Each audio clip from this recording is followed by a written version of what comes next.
Volume 2, Transcription number 22. Start.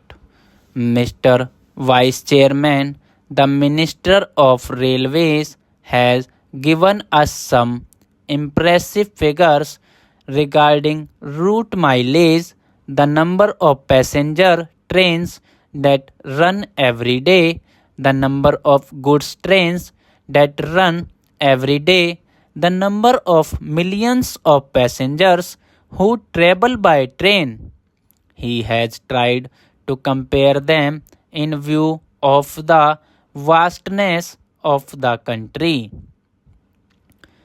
The large number of passenger trains being run, the large number of goods trains being run, and the big route mileage, he has tried to show that the number of accidents that have occurred is not quite alarming.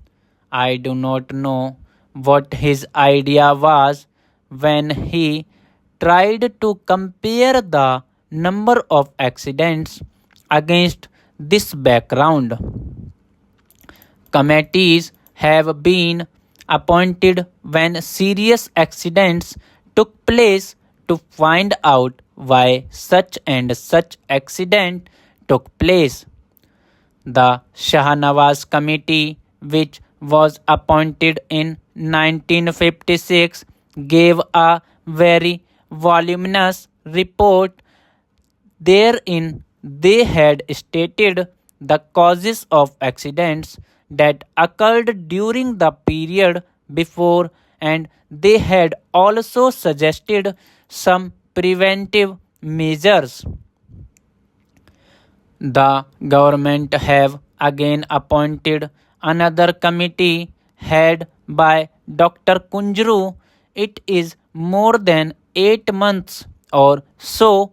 I do not know why an interim report has not been submitted by this committee. It would have been better, at least for discussion on such an important subject like this, if that committee had submitted an interim report. We could have offered more constructive suggestions. Unfortunately, the committees that are appointed take their own time to submit their reports.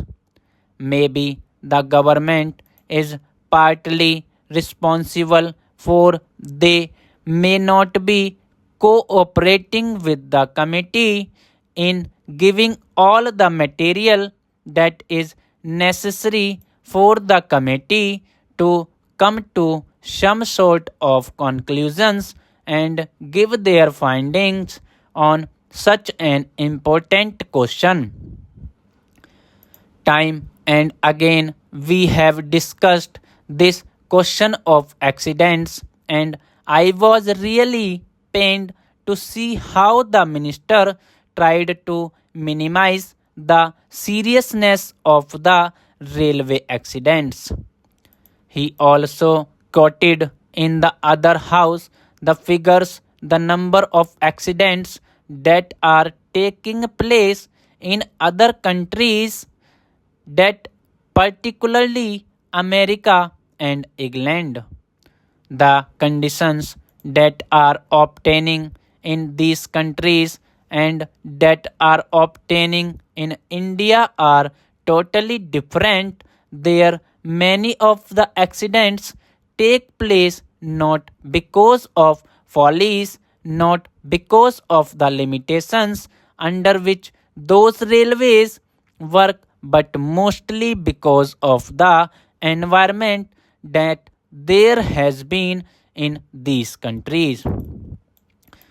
So he did not mention the figures here but took refuge under the guise that our railways work much better than the railways work in other countries, and that the rate of accidents in India is much lower than the rate of accidents in America or England?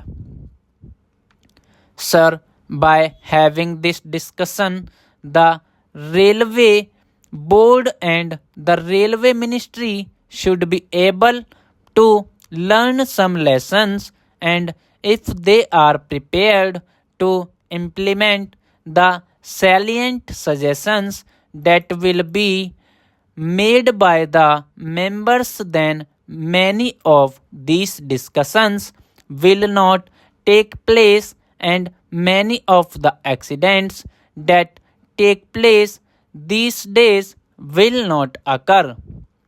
It has now become almost an everyday affair after the statement was made by the Honorable Minister in this House and the other House. Another accident had occurred to a deluxe train. It is therefore incumbent and imperative on the part of the railway ministry to see whether they could avoid these accidents. Many of the accidents that have occurred not because they are accidents, but because of the wrong things done by the railway ministry. When a train leaves the station, care is not taken to see whether it has a defective engine, defective locomotive, whether proper check was made of it, whether the bogies that are attached to the train are properly checked up, whether the screws and bolts that are there are properly placed in their proper places, and so on. These are all things which, if properly inspected, will show whether the train is fit for traveler not, and if these things are properly adhered to, many of the accidents will not occur.